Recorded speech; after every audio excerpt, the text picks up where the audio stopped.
Damn it. Now I'm down a pawn. Tactically, I'm zeros right now. Hey everybody, how you doing? So it's day 16 of our chess journey to 2000 here on chess.com. And so here's what happened. A few hours ago, I played a rapid game and I lost pretty badly. I just blundered right out of the opening. And to tell you the truth, I'm not satisfied with that game at all. And it was about a 30-minute game, so more or less. And I'm not very happy with it, and I don't think it deserves to have its own day in this video series. So what I've decided to do is analyze the game with you just as the start very quickly to show you what happened. And maybe we can extract like a couple of lessons from that and then just move on and play another bonus game. So let's get started. All right, so it was a d4, d5 opening, and then the opponent went for c4. I played the Queen's Gambit declined, which I usually do. And this is all theory, all book moves up to here. And then the opponent took my knight, which I knew wasn't like a great move. But, it's fine. So I took back, he took, I took, and this is a completely normal position. So here, actually, this is where well, I would consider it a blunder because from the perspective of a human, it's so much harder to play when you're defending. And in this position is exactly what happened. I played bishop to f5. Opponent played queen b3, best move, attacking my central pawn here on d5 as well as b7. And it may not be so bad according to the engine. It's just a +1. But from again, as I said, a human's point of view, this is not easy to defend at all. So from here is just downhill basically. I castled, which is okay. Took my central pawn, and here I really I couldn't find anything, and I missed queen c8. I played queen d7. Queen c8 was good because it defends b7 and the bishop as well. But I was already frustrated with myself, and I couldn't find it. So took my pawn, and my hope was that I'm gonna be ahead in development. But here I just missed bishop b5 basically. I mean bishop b5 in this position, and it's just it's the loss of a piece on move 11. So I mean, when I tell you that this was a bad game, it was a really bad game, and my opponent missed that though. He missed that tactic. He pushed in the center, and then here I managed to recover the pawn deficit, but my pieces are so badly placed. This knight on a5 is garbage. This bishop is undefended and is just sitting there. And he's not castled yet, so I was hoping to make something happen there. But his development is very easy. Bishop e2 and castles. He's 2 moves away from castling, so he's really not in any danger. And the, let's say, quote-unquote advantage that I have in the opening of piece activity is not really there because the knight on a5, again, can't go anywhere, and these pieces are not great either. So what happened is I just tried to put my rooks in the center and reroute the knight somewhere. He castled. I just went back. I didn't know what to do at this point. There was just nothing I could find. I didn't want to trade, so I put my rook on e8. He played great moves. Now he's just attacking my knight, Got to move it. And then here he forked me, basically. And my idea here was that, okay, he's going to take my pawn, which he did. And there was a tactic that I was looking at here earlier in a position where perhaps I could sacrifice my knight, and when I recapture, I could be attacking this rook here. So my thinking was, let me play rook to c8, attack this queen, and once the queen moves somewhere, I'll capture over here, making his other rook recapture, and then I'll have that kind of sacrifice idea. But then again, queen could just go here to d7, attack my other rook, so this rook can't move, etc. But even worse than that, guys, I completely blundered rook to c8, and that's all she wrote. So 22 move loss that really really hurt, you know. And the sad thing is that I did have this sacrifice here where I just sacrificed the knight, and if he recaptures, I capture with a check. Well, actually, probably play king to h1, and then this is equal material. And maybe here I could have continued the game. But yeah, it was just a very bad mistake in the opening. So if we just go back to where that happened, all I had to do at this point was to play c6. I play c6, everything goes smooth after that. And then castles, bishop maybe f5, knight d7, everybody's happy.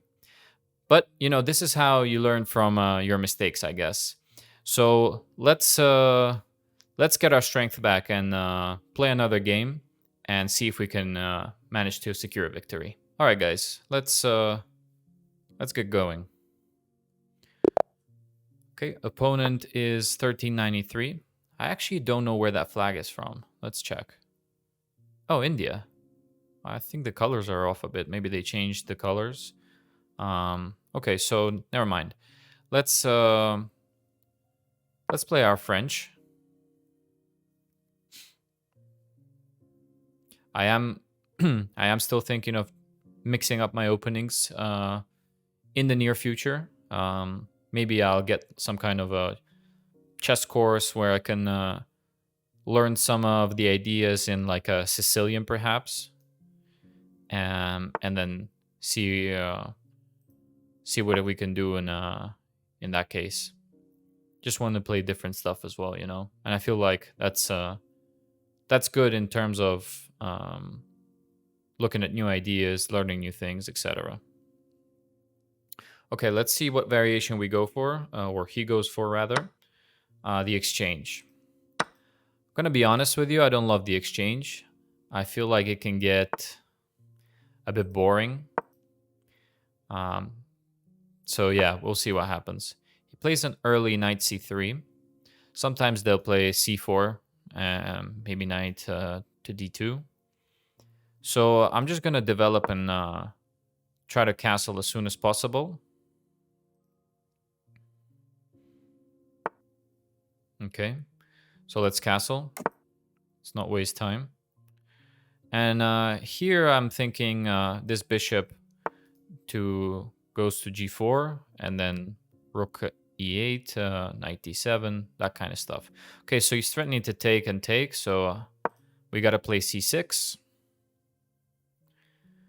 And then one standard idea is after, you know, bishop's out, knight's here, we try to kick out the bishop, so it goes here, and then with our queen on c7, we create a battery to strike on g3.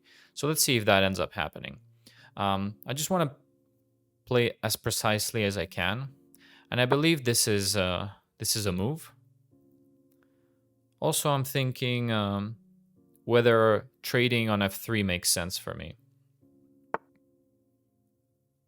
I'm not familiar with that move. Maybe his idea is that if I play h6, he wants to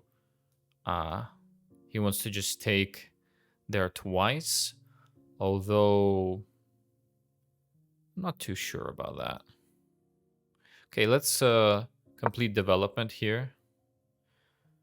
Knight to d7. And it's looking like a typical French exchange for me. This position I believe I've had several times.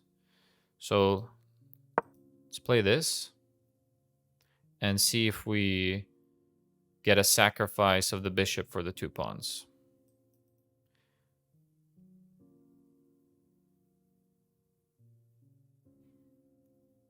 Also, my rook's probably coming to e8 at some point. Again, queen c7. He's definitely thinking about it because, yeah, okay. So he gets rid of this pin. Well, we get rid of the pin. He moves back. And now I don't see the problem of just putting my rook on e8, you know? I feel like takes doesn't give me anything at this moment. Knight to e4, he'll trade. And then, I mean, this knight can move in here. We'll trade here. Yeah, I'm not sure about that. So rook e8. I don't see the benefit of so many trades early on.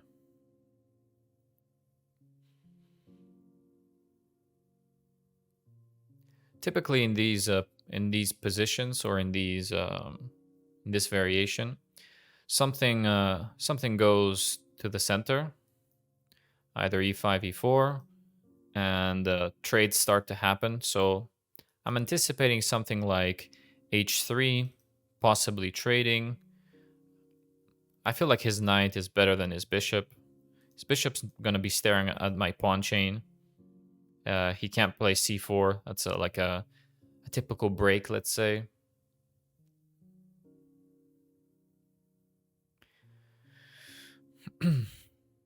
Also taking and playing queen c7 is an idea to target this pawn. But again, that's easily avoided.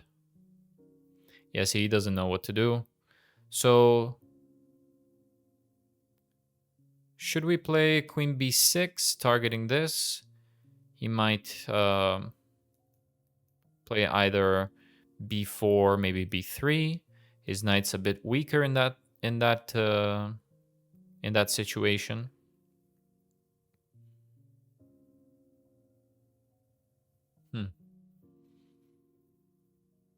Queen b6, huh? I don't see queen b6 as benefiting us very much. If I can get rid of this knight, however, I'm looking at this square. And my knight there looks pretty good. So how do I get rid of this knight? Maybe played this so I couldn't get rid of it, but I wasn't even thinking about that. Now I'm thinking maybe queen c7, double the rooks. This knight isn't going anywhere, any place anytime soon. So let's play queen c7. I feel like it's a decent move. I don't understand, like, I don't see how it's better here on b6. I think this just connects the rooks, you know, something we always want to do. Okay, now retreating. This doesn't seem right. Do I want to take that knight? He can't access this square now because of our battery and our knight on d7. So e5 is sufficiently defended. Bishop back or taking. Let's see, bishop to h5. He pushes. I reroute here. And this defends this a bit more. So maybe the bishop is better here as a defender and also controlling this diagonal. However, you can always, you know, do stuff there. I'm not sure. I'm really not sure. This is... No, that's not going to happen. So let's say the bishop's there. Now my knight can't get in there ever. So let's retreat. Because on the trade, bishop on f3 protects c4 too much. And at some point, I might want to jump into e4 with my knight and then protect it with the other knight on f6. That's my reasoning right now.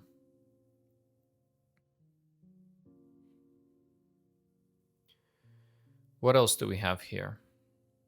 Again, my plan is probably to double the rooks on the e-file.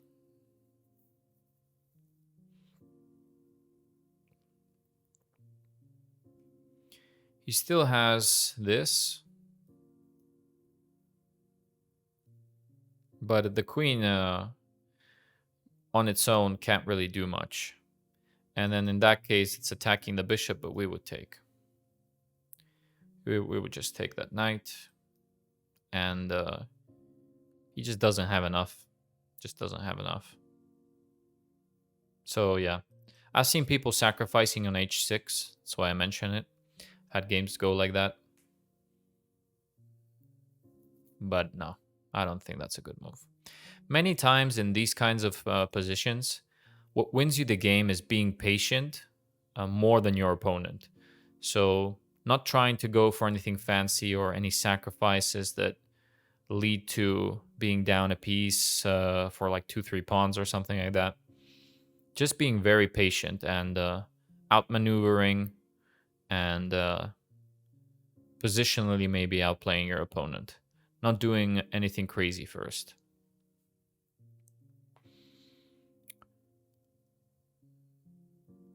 His knight, again, can't jump in here. Can't really go there. That's just a sacrifice. Actually, if it goes in here, do we... Yeah, we take the knight first. Yeah. Okay, let's see. This is a bit strange. He's giving me the bishop g6 move with a tempo. And the queen here in the light squares, this bishop can't be blocked, so he's just going to have to go back. And then maybe putting the knight in the center makes sense. So what about bishop g3, queen back, here takes, and then bishop takes, and rerouting the knight over there. It's not too bad of a plan. My bishop isn't doing anything here, so I might as well reroute it. You know what I mean? So let's go for this.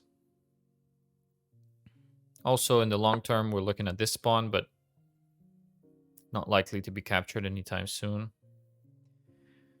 Now, if I go here, he doesn't immediately take. I, of course, play knight f6. But now let's calculate a knight e4. He'll take, we'll take. And the bishop's sitting there nicely, and then the knight has time to reroute through f6 to e4. What other ideas do we have? Taking back with the rook doesn't seem too bad at first. So here takes, rook takes, and then doubling the rooks. And we have more pressure on the e file. This bishop is, it's not pinned yet. I was gonna say we could, if it moves, we could take here, but no, it's sufficiently defended. Again, queen b6, but I don't see the point. Maybe I'm missing something. I don't think so. Okay, let's plant our knight in the center. Let's go for that. And in case he captures, I think we will capture with the bishop. I don't feel like the rook should be right here in the center. Rooks are better. They function better as an attacker from a distance, I believe, on the long open files. So keeping it here, I think is better. Again, this might be a bit of a slower game, more maneuvering and looking for the right squares of your pieces, for your pieces. But it could get tactical, don't get me wrong. It could get tactical very, very quickly. As soon as the opponent perhaps does a questionable move, let's say, it could get very tactical. So I'm attacking his queen. So either he moves this queen, or I might even take his knight, you know? That knight is a strong protector here in the center.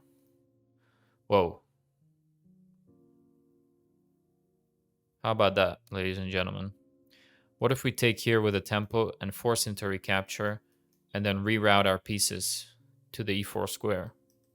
I like doubling his pawns here, although he can have a...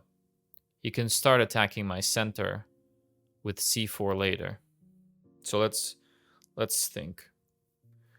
Maybe, well, where can this knight go? It can't go anywhere forwards apart from here and here. So maybe we even have time to reroute with the knight to f6 first. That way, this knight that has almost zero activity starts becoming a stronger piece.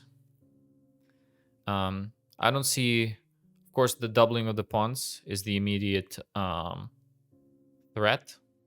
Let's call it that. However, knight f6 seems very good as well. I just feel like if I trade now, he'll play c4. And yeah, I don't like the look of that. So let's go knight f6. Let's go knight f6.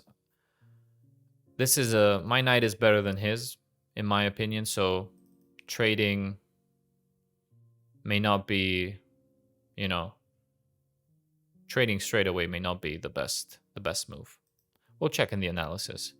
I'm also trying to not be so trade happy as I usually am,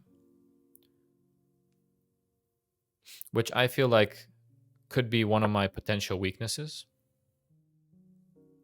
So he reroutes his own piece. Taking now doubles his pawns and then placing my knight in the center.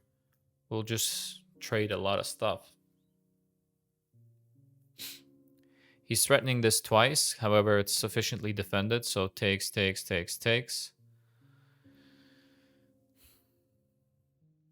I feel like now I will take, though. Because even if I let him take, he'll clear this knight and have c4 without having double pawns. Although I don't know if double pawns really matter that much. So, again, takes there, place the knight. And he'll have to trade the knights. We'll have 2 bishops each. And then his idea is to go here. In that case, I could play b5 to stop the pawn from advancing. Interesting. So what about b5 now? b5, he'll take, and then no c4. Very, very closed.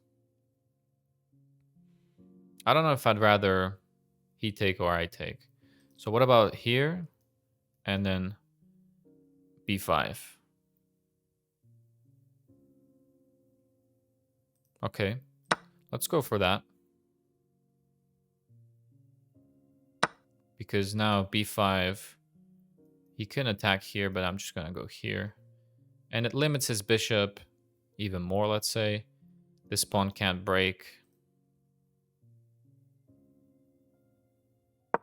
Okay. I'm creating a backward pawn here, but with the double pawns on the c file, it's going to be a very long time until this can be exploited. Also, now that the pawn advancement has been stopped, perhaps something like this could be arranged. Queen a5 attacking this pawn. He's threatening this.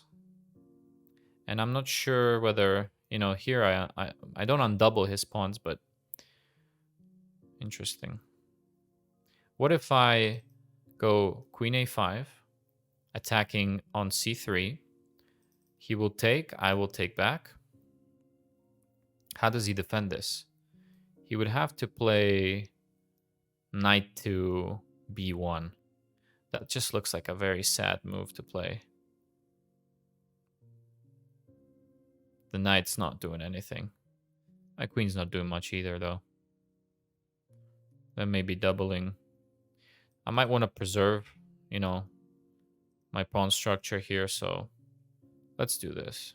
Let's trade first. And after this, he can protect with the queen, I'm guessing.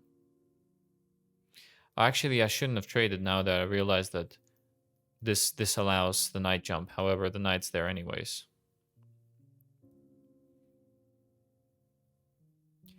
Does this check do anything? I'm afraid not. So what about just doubling? Going for the 2 rooks on the e file. He played very quickly. I'm not sure what that's about. So he's looking at this. So he wants to sacrifice on h6, right? So I should have played here then. That would have made more sense. That's annoying. So I have to do this.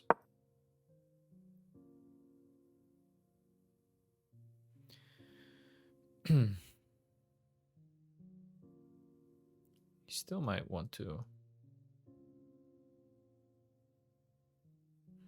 No, but let's see. Ah, I might have blundered there. Damn it.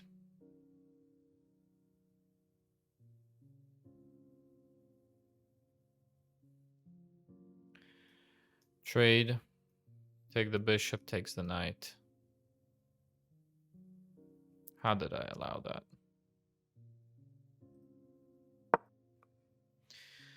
Damn it. Now I'm down a pawn. Just not playing well.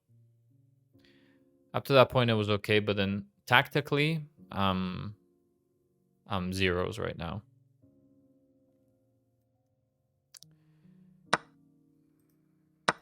Yeah. Now queen a5 might be an idea. Because what else do I have? Can't really threaten that. Okay, now let's go for queen a5, right? Because this is fine. This is protected with a dark square bishop. Rook's fine. The knight's fine. So queen a5. We got to do something. Good thing is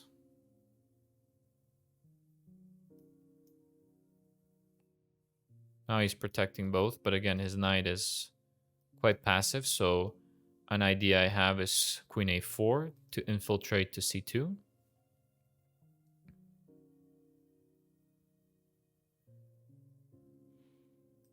Let's play that.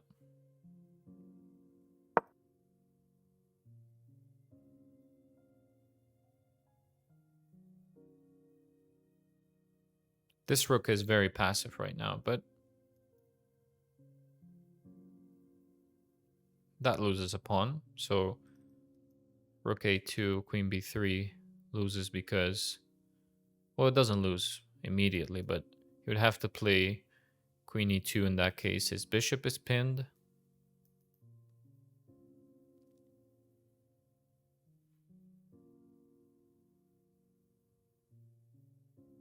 We're down a pawn, but it's not so bad.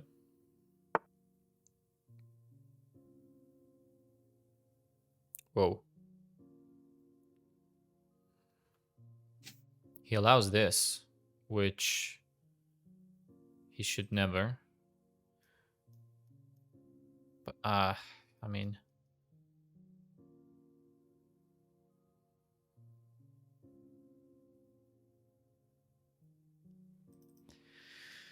the rook check doesn't seem to do much, unfortunately. And the queen... How about trading and playing queen check there, here.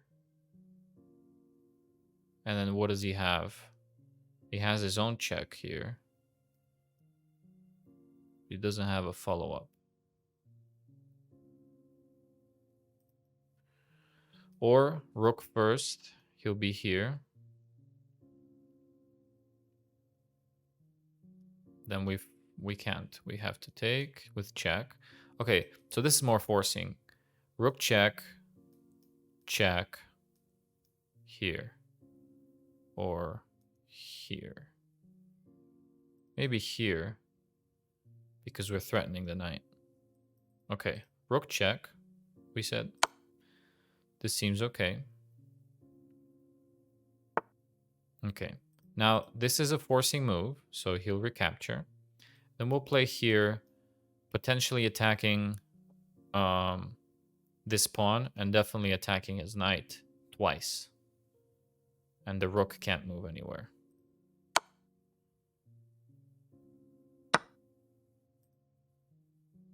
We're attacking everything.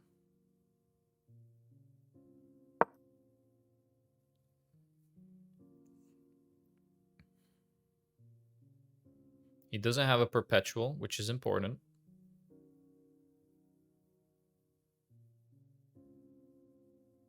And, oh, he just resigned.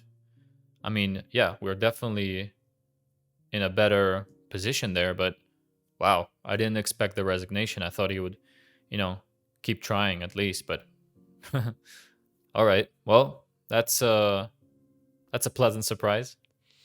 Let's take a quick look at the game review here.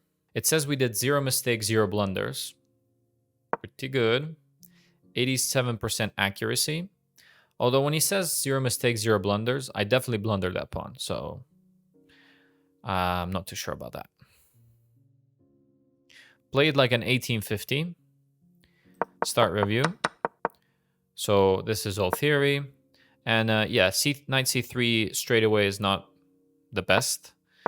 We played fine, played best moves, played the best move. And this is an inaccuracy. Okay, so something that we can learn here. Bishop to f5 is supposed to be better than g4.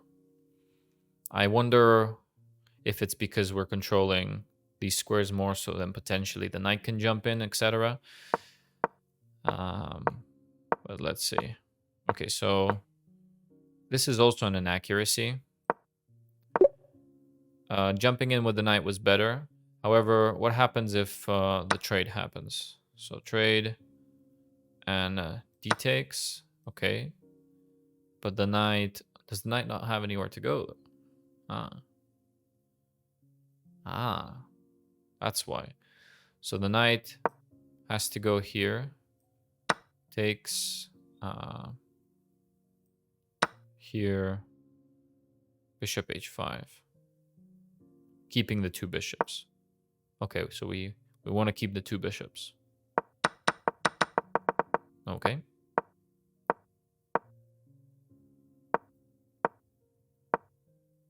Going to f5 straight away. Okay. So our whole plan with the knight to e4 wasn't best. This was okay. And taking was the best move. And that was a good move. Okay. Yeah, taking there... I shouldn't have taken there. I realize that's a mistake now. We should just put the knight in the center. Okay. And then here, I think maybe rook e6 would have been better. Okay. Yep, activating the queen, going there. And now he just blundered. Okay, so taking first. I wonder why. If it's because it's not as forcing. Although it says that this is fine as well. The valuation doesn't change very much, so I don't think it's, that important. Okay. So, and then it says queen to d1 is better than c2. But I thought here we have more attack from a practical standpoint. I know that queen to d1 threatens the check on h1. I see why now. Queen to d1 threatens the check, which means that the king will have to move forward and then we'll fork them. But that's, that's if the queen stays here, which I don't know how likely that is. Interesting. Okay. Not too bad. All right, everybody. Thank you so much for watching. I hope you enjoyed that game. We were down a pawn, but we managed to come back with a victory. So I'm pretty happy now. The best thing to do after a loss is to get a quick, it wasn't too quick, but it's to get a victory. Really does help to erase the negative thoughts and bad memory of the loss. So I'm happy I decided to play another game today. All right, well, that's it. I hope you enjoyed. Thank you for watching, and I'll see everybody tomorrow with some more chess. Peace.